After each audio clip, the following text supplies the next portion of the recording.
이미 은혜가 너무 충만해서 예. 우리 잘 아시다시피 이집트 즉 애굽은 성경에서 아주 중요한 나라입니다. 지금은 좀 낙후되었지만 고대 이집트는 그 세력이 정말 막강했습니다. 그에 걸맞게 온 나라가 온 천지가 그야말로 유물천지입니다. 그런데 유물은 넘쳐났는데 고대 이집트의 문자를 해독할 수가 없어서 수천 년 동안 그 유물이 지닌 뜻과 의미를 전혀 알 수가 없었습니다. 그러다가 로제타석이 발견됩니다. 프랑스의 나폴레옹이 1799년도에 이집트를 침략하면서 군대와 함께 고고학자, 화가, 수학자, 과학자들로 구성된 175명의 탐사대를 함께 데리고 갔는데요. 이들이 로제타라고 하는 마을에서 진지를 구축하던 중에 글자가 빼곡하게 새겨진 커다란 돌덩어리 하나를 발견합니다. 로제타라는 마을에서 발견되었다고 해서 그 돌의 이름을 로제타석이라고 합니다. 자, 이럴 때 이제 교육부서에서는 다들 아이들한테 다 함께 로제타석 이렇게 하는데 이 발견이 로제타석의 발견이 고대 이집트 연구에 한 획을 그었던 로제타석이 없었으면 지금까지도 고대 이집트는 여전히 베일에 쌓여 있었을 만큼 엄청난 사건입니다. 이집트의 유적에는요 글자가 새겨져 있어요. 이런 걸 보신 적 있으시죠? 이거 있는데 이게 고대 이집트의 문자예요. 문제는 이 글자들이 무슨 뜻을 가지고 있는지 전혀 알 수가 없었다는 겁니다. 이렇게 생겼는데 어떻게 알 수 있겠습니까? 그래서 참 답답했습니다. 이집트 역사는요 풀리지 않는 수수께끼였습니다. 이집트 역사는 마치 열쇠가 없어서 들어가지 못하는 비밀의 방과 같았습니다. 그랬는데 이 로제타석으로 인해서 5,000년 동안 베일에 쌓여 있었던 이집트의 비밀이 풀린 거예요. 이 로제타석이 바로 그 방의 문을 여는 열쇠였습니다. 이게 로제타석이에요. 이게 1.2m입니다. 높이가. 자세히 보시면요, 중간에 이렇게 선이 있죠. 그러니까 맨 위에, 세 가지 문자로 기록이 되어 있는데 맨 위가 뜻을 전혀 알 수 없었던 이집트 상형 문자예요. 맨 위가. 그리고 그 아래 중간은 그와 똑같은 내용이 이집트의 민중 언어로, 그리고 맨 아래는 그리스 문자로 새겨져 있습니다. 당시에 이미 그리스어는 언어학자들이 다 알고 있었거든요. 다 알고 있었습니다. 그래서 그리스어를 토대로 해서 전 세계 언어학자들이 매달린 끝에 23년 만에 이집트 상형 문자 전체가 해독이 되었습니다. 그리고 동시에 이집트의 비밀이 풀렸습니다. 로제타석이 이집트의 비밀의 문을 연 열쇠였던 겁니다.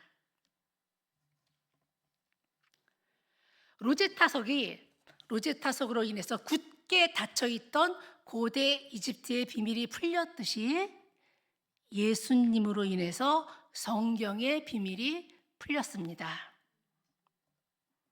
예수, 그 이름이 성경의 로제타석입니다.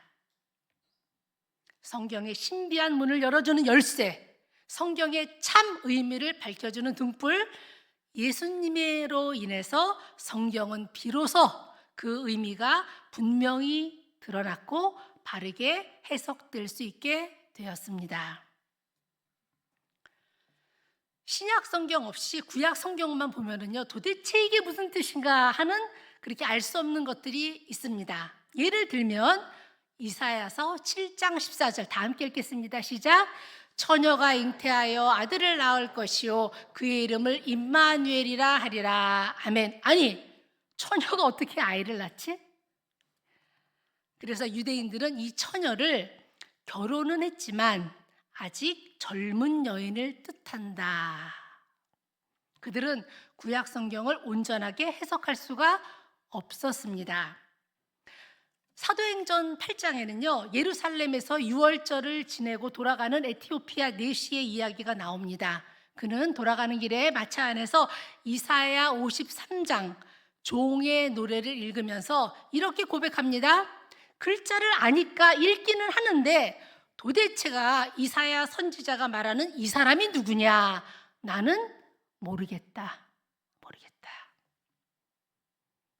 그때 예수님의 제자 빌립이 알려줍니다. 당신이 읽고 있는 이사야서 말씀, 구약 성경이 가리키는 분은 바로 십자가에 달린 예수님입니다. 예, 그렇습니다. 예수님이 아니고는 구약의 말씀을 온전히 알 수도 없고 깨달을 수도 없고 해석할 수도 없습니다. 예수 그 이름이 성경의 열쇠입니다. 오늘 2절 하반절은 이렇게 말씀합니다. 우리 함께 읽겠습니다. 시작. 하나님의 비밀인 그리스도를 깨닫게 하려 함이니. 이 구절을 영어 성경이 이렇게 말씀합니다. 함께 시작. He is the key to mystery. 제가 영어 발음이 시원치 않아서 살짝 안 읽었는데 그가 키다. 그가 열쇠다. 예. 그가 열쇠다. 예수님이 바로 그 열쇠, 하나님의 비밀의 열쇠다. 예수님이 바로 구약 성경 속에 감추어져 있는 하나님의 뜻과 계획과 목적과 신비의 문을 여는 열쇠다.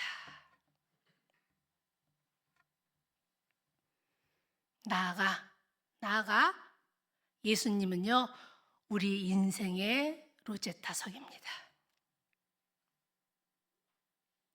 예수님을 알기 전 우리 인생은요, 풀리지 않는 이집트 상형 문자와 같았습니다. 나는 누구인가? 나는 왜 여기에 이런 모습으로 존재하는가? 왜 나에게 이런 고난이 생겼나?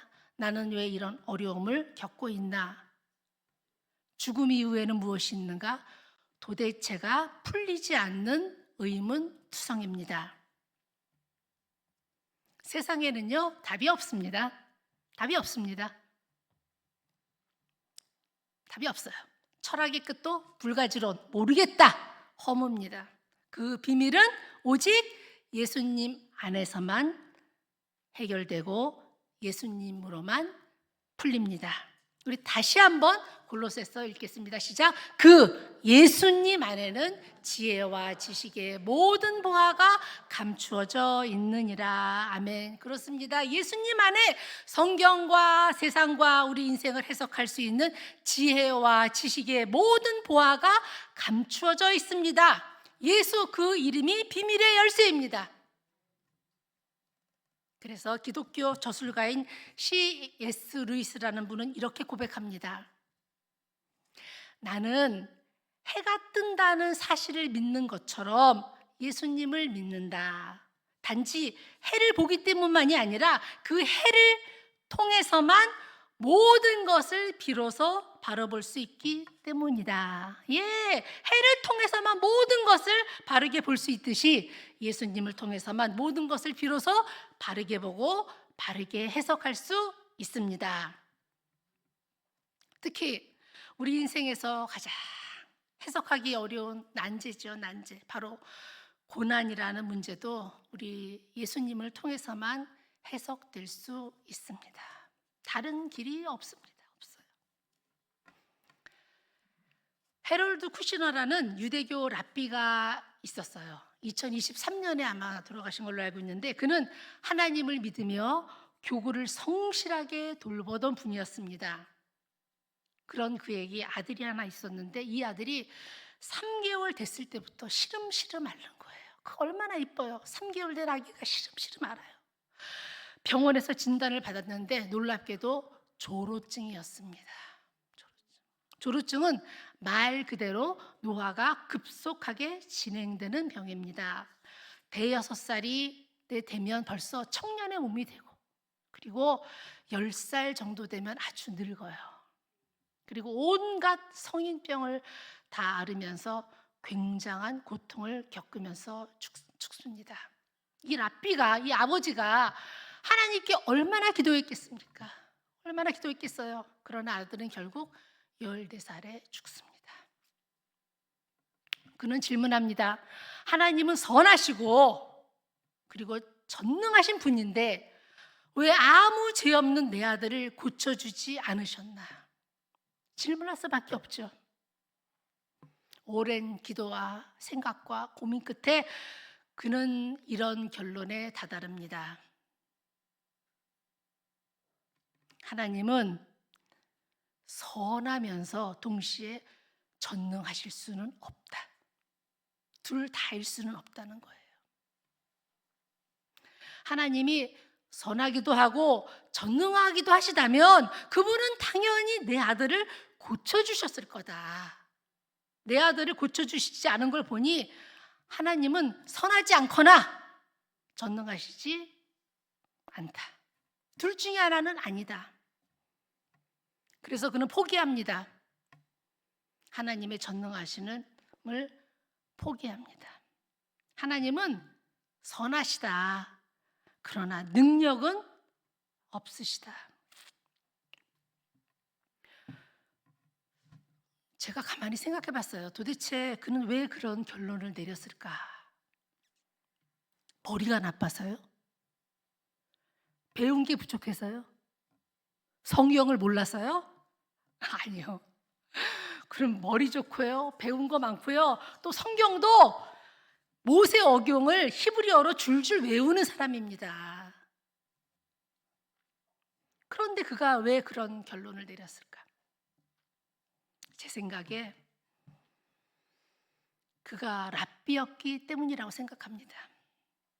그가 랍비였기 때문에 기독교인이 아니고 유대교도였기 때문에 그에게는 구약 성경만 있고 신약 성경이 없었기 때문에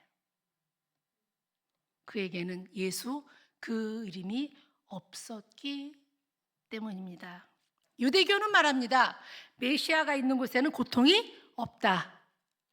그러나 기독교는 말합니다. 고통이 있는 곳에 메시아가 있다. 고통이 있는 곳에 계신 메시아, 예수 그 이름 안에 하나님의 비밀, 하나님의 신비, 하나님의 선하심과 전능하심과 사랑과 그 모든 것이 들어있다. 비밀의 열쇠는요, 예수 그 이름 안에 있습니다. 그런데 그에게는 예수라는 열쇠가 없었기에 고난과 고통, 인생의 처절하고 절박한 문제 앞에서 하나님의 전능하심을 포기할 수밖에 없었던 겁니다. 차마 하나님을 포기할 수 없으니까. 그렇다면요, 우리에게 돌아옵니다. 예수님의 이름을 붙들고 살잖아요, 우리가. 예수님이 구원자라고 하잖아요. 그런 우리는 고난의 문제, 풀리지 않는 이 현실의 문제를 어떻게 해석해야 할 것인가? 무엇을 붙들고 견딜 것인가? 어떤 믿음으로 돌파하며 하나님의 뜻하신 자리로 나아갈 수 있을까? 제가 구체적으로 3가지를 말씀드리겠습니다. 첫 번째는 예수님의 죽음입니다. 두 번째는 예수님의 부활. 세 번째, 예수님을 죽음에서 생명으로 일으키사 모든 것을 합력하여 선을 이루시는 하나님의 권능. 이 3가지가 바로 고난의 문제를 푸는 열쇠, 예수님 안에 감춰진 하나님의 비밀의 열쇠입니다. 이제 하나씩 살펴보도록 하겠습니다. 첫 번째가 뭐였죠? 예수님의 죽음. 요한복음 3장 16절은 말씀합니다. 함께 읽겠습니다. 시작. 하나님이 세상을 이처럼 사랑하사 독생자를 주셨으니 아멘. 요한복음 13장 1절 시작. 예수께서 세상에 있는 자기 사람들을 사랑하시되 끝까지 사랑하시니라. 아멘. 하나님은 우리를 사랑하시되 자기 아들을 십자가에 못 박아 죽이실 만큼 사랑하십니다. 동의하시죠? 믿으시죠? 근데요, 이건요, 사랑의 정도만을 말하는 게 아니에요. 사랑의 정도만을 말하는 게 아니라 사랑의 결단도 말씀합니다. 사랑의 결단. 나는 절대로 결코 너희를 포기하지 않는다는 거예요. 내 아들을 죽여서라도 나는 너를 끝까지 사랑한다. 하나님의 결단입니다. 그렇습니다. 십자가는 하나님의 결단입니다. 결단의 선언입니다. 그러므로 우리는요, 우리 인생의 모든 상황, 이해할 수 없는 고난까지도 하나님의 사랑이라는 틀로 해석해야 합니다. 눈물을 흘리면서라도 그렇게 하셔야 돼요. 제 딸 아이가 어려서 이제 고막 문제로 고생을 했습니다. 고막에 튜브를 꼽고 4년 동안이나 병원에 다녔는데 낫지를 않는 거예요. 낫지를 안 되겠다 싶어서 대학병원을 갔습니다. 근데 대학병원에 들어가자마자 그 의사 선생님이 곧바로 그 박혀있던 튜브를 빼더니만 일부러 이렇게 고막에다 상처를 내는 거예요. 제가 깜짝 놀래가지고, 아니 왜 치료는 하지 않고 일부러 왜 또 상처를 내십니까? 불안해서 이제 물어봤죠. 그랬더니 의사 선생님 얘기가, 상처를 내면, 일부러 내면, 멀쩡한 데 내면 그 상처에서 새살이 돋으면서 고막이 근본적으로 치료된다는 거예요. 원래 상처난 부분을 새살로 덮는다는 거예요. 정말 그 말이 맞더라고요. 정말 딱 한 달 만에 완치되었습니다. 그렇습니다. 우리 주님도요, 상처를 낫게 하기 위해서 오히려 상처에 더한 상처를 내시기도 합니다. 새살이 돋아나게 하기 위해서 더 상처를 내시기도 해요. 몸에 박힌 화살을 빼기 위해서 오히려 화살을 더 깊숙이 집어넣기도 하십니다. 지금 고통 가운데 계십니까?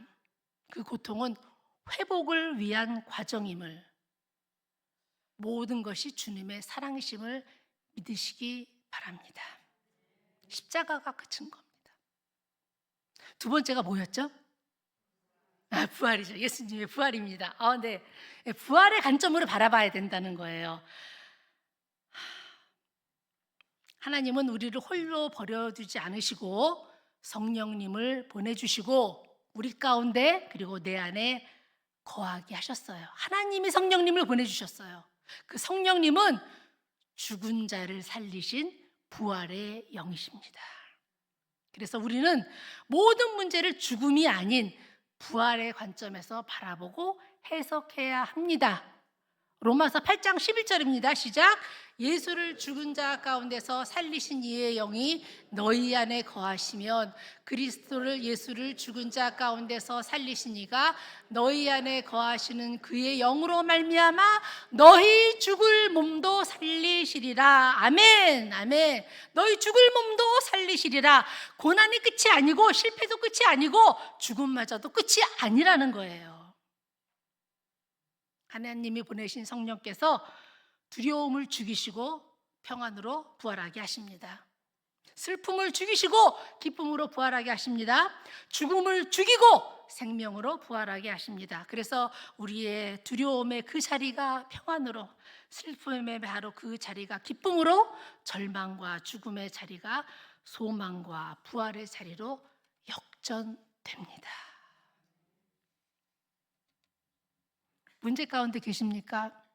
고난의 한복판을 지나고 계십니까? 바로 그 문제가, 그 고통이, 그 고난이 성령님이 일하시는 자리입니다. 마지막으로 예수님을 죽음에서 생명으로 일으키사 모든 것을 합력하여 선을 이루시는 하나님의 권능. 우리 로마서 8장 28절 보겠습니다. 시작. 우리가 알거니와 하나님을 사랑하는 자 곧 그의 뜻대로 부르심을 입은 자들에게는 모든 것이 합력하여 선을 이루느니라. 아멘. 예수를 죽은 자 가운데서 다시 살리신 하나님은 우리의 실패와 좌절, 악과 죽음조차도 사용하시고 합력하여 선, 최고의 선, 복합선을 만들어내십니다. 우리를 구원과 성숙으로 인도하십니다. 하나님은요, 그 바벨론으로 끌려가서 포로 생활을 했던 이스라엘 백성들에게 이렇게 말씀하십니다. 고난을 겪게 하신 하나님의 본심이 무엇인가 말씀하십니다. 시작. 주께서 인생으로 고생하게 하시며 근심하게 하심은 본심이 아니시로다. 또 예레미야 29장 11절 시작. 여호와의 말씀이니라 너희를 향한 나의 생각을 내가 아나니 평안이요 재앙이 아니니라 너희에게 미래와 희망을 주는 것이니라. 아멘. 예루살렘을 망하게 하고 예루살렘을 멸망시키고 너희를 근심과 고난에 처하게 한 것이 하나님의 본심이 아니다. 하나님의 본심은 고난을 통해서 아직도 욕망과 성공의 노예가 되어서 허망한 인생을 사는 너희들을 하나님의 자녀로 바로 세우는 것이다. 하나님의 목적은 성숙이며 평안이며 미래이며 소망이다. 아멘입니다. 자기의 생명까지 내어놓으신 주님이 우리 주님이시기에 주님이 허락하신 것이라면 어떠한 고난과 고통도 결국은 우리의 유익으로 선으로 구원과 성숙으로 평안과 미래와 희망으로 끝날 수밖에 없음을 믿습니다. 이제 저와 우리 성도님들 이렇게 고백하기 원합니다. 첫 번째, 하나님께서 이 일을 통해 하시려는 일이 있는 줄로 믿습니다. 아니요, 그냥 한 건데 우리도 하시는데 예, 맞죠. 두 번째, 그러면 구덩이가 아무리 깊어도 하나님의 사랑은 그보다 더 깊다는 걸 믿습니다. 환난의 시간은 하나님이 나를 만들어가고 있는 시간인 줄로 믿습니다. 하나님이 나를 만들어가고 있는 시간인 줄 믿습니다. 환난이 끝이 아닙니다. 새로운 시작이 시작될 줄 믿습니다. 예, 이렇게 고백할 때 예수 그리스도 안에서 고난의 의미를 밝혀주실 것입니다. 주시는 승리를 경험하게 될 줄로 믿습니다. 이게 우리에게 고난을 허락하신 하나님의 목적이심을 기억하기 원합니다. 이제 마지막으로 말씀을 정리합니다. 로제타석이 없었더라면 고대 이집트는 영원히 비밀로 남았을 겁니다.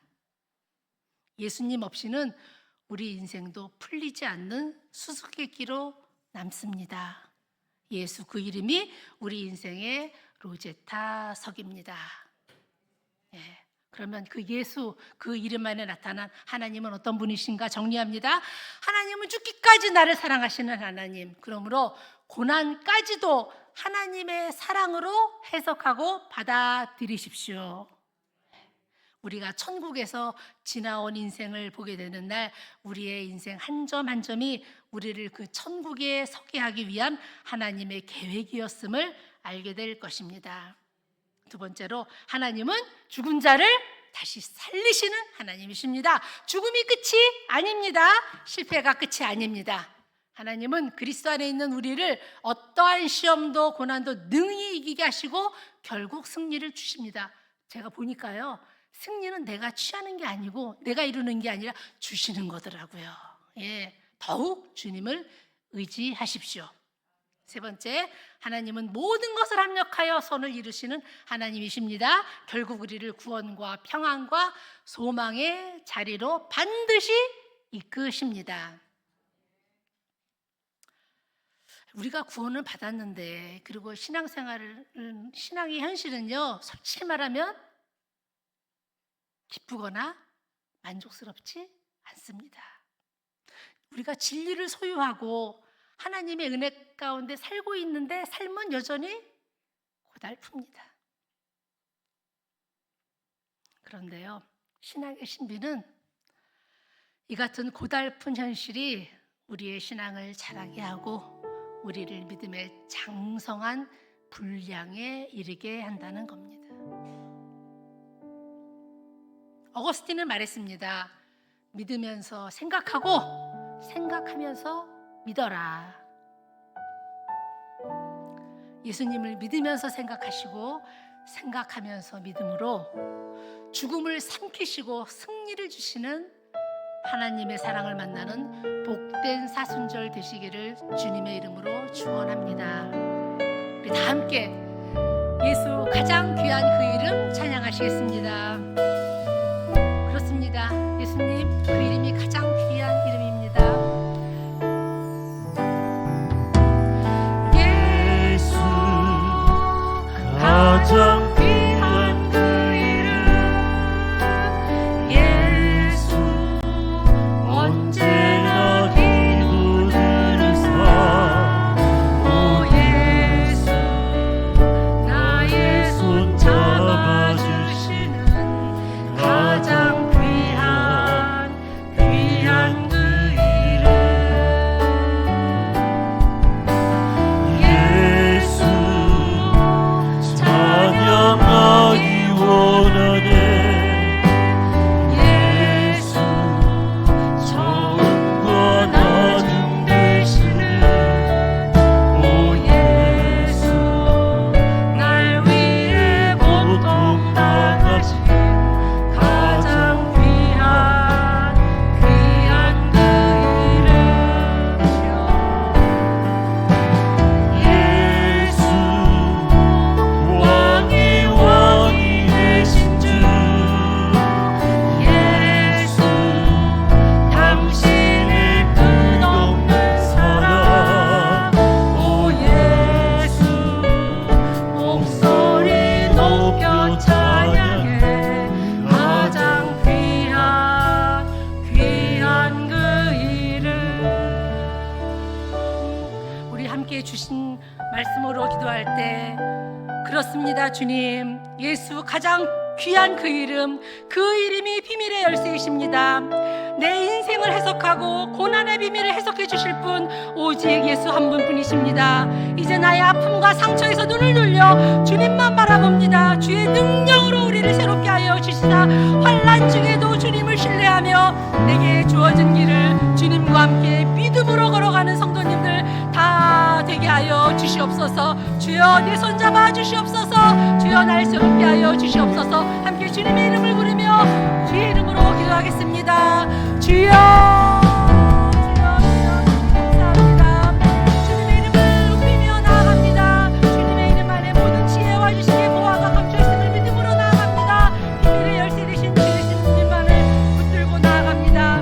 나만 보며 살았습니다. 내 아픔과 상처만 바라보며 살았습니다. 이제 눈을 들어 하늘을 보겠습니다. 내 손에 아버지여 인생의 고난과 인생의 비밀을 열 수 있는 열쇠를 주셨는데 하나님의 신비의 영역을 열고 들어갈 수 있는 열쇠를 주셨는데 그저 외적인 여건과 환경만을 바라보며 낭망하고 낙심했던 저희를 용서하여 주시옵소서. 지금도 고난과 어려움 앞에서 흔들리는 심령이 있습니까? 불쌍히 여겨 주시옵소서. 우리 주님은 고통의 한가운데서 나와 함께 하시는 하나님이심을 난 전능하신 하나님이심을 믿으며 주님과 함께 나아갈 수 있도록 우리 한 사람 한 사람을 주의 오른손으로 붙들어 주시옵소서. 주여 오시옵소서. 오셔서 우리의 산소망 되어 주시옵소서. 내 손 잡아 주시옵소서. 하나님 감사합니다. 사순절을 우리에게 주시사 나를 위해 기꺼이 자기 자신을 버리신 예수님, 나를 위해 자기 아들을 아끼지 않고 십자가에 내어주신 하나님을 다시 바라보게 하시니 감사를 드립니다. 자기 생명까지 버리신 주님이 우리의 주님이시기에, 자기 아들을 내어주신 하나님이 나의 아버지시기에 그리스도 안에 있는 우리에게는 어떠한 고난과 고통도 결국은 우리의 유익으로, 선으로, 구원과 성숙으로, 평안과 미래와 희망과 승리와 소망으로 끝날 수밖에 없음을 믿고 고백합니다. 이제 보이는 것으로 살지 않고 믿음으로 나아가겠습니다. 오셔서 우리의 산소망 되어 주시옵소서. 어려움 속에서 평강을 주시는 주님으로, 절망 속에서 소망을 주시는 주님으로, 어두움 속에서 빛으로 임하시는 주님으로, 그렇게 밤에도 노래하게 하시는 주님으로 우리를 새롭게 하여 주시옵소서. 모든 것 감사드리며 우리 구주 예수 그리스도의 이름으로 기도드리옵나이다. 아멘.